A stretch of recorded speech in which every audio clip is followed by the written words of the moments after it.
Thomas the Tank Engine. Dear Christopher, here is your friend Thomas the Tank Engine. He wanted to come out of his station yard and see the world. These stories tell you how he did it. I hope you will like them, because you helped me to make them. Your loving Daddy. Thomas and Gordon. Thomas was a tank engine who lived at a big station. He had 6 small wheels, a short stumpy funnel, a short stumpy boiler, and a short stumpy dome.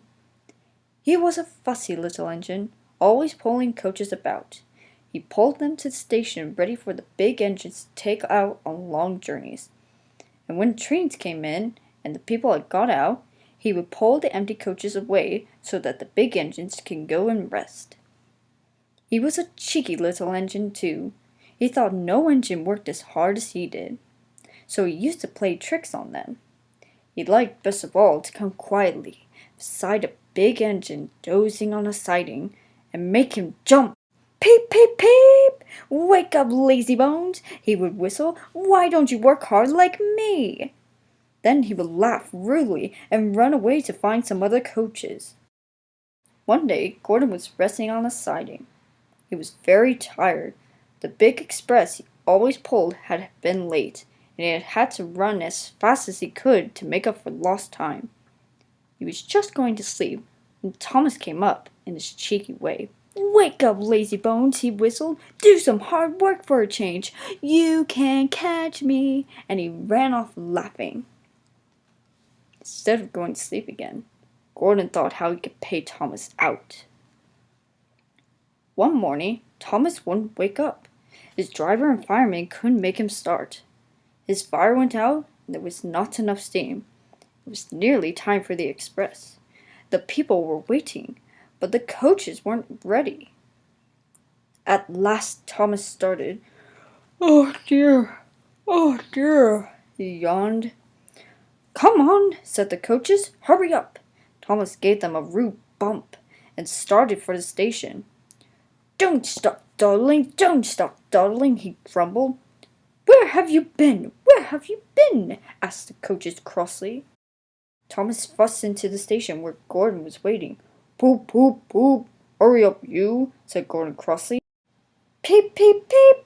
Hurry yourself, said cheeky Thomas. Yes, said Gordon. I will.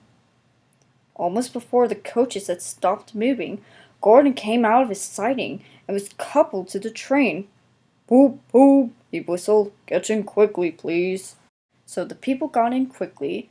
The signal went down. The clock struck the hour. The guard waved his green flag, and Gordon was ready to start. Thomas usually pushed behind the big trains to help them start, but he was always uncoupled first, so that when the train was running nicely, he could stop and go back.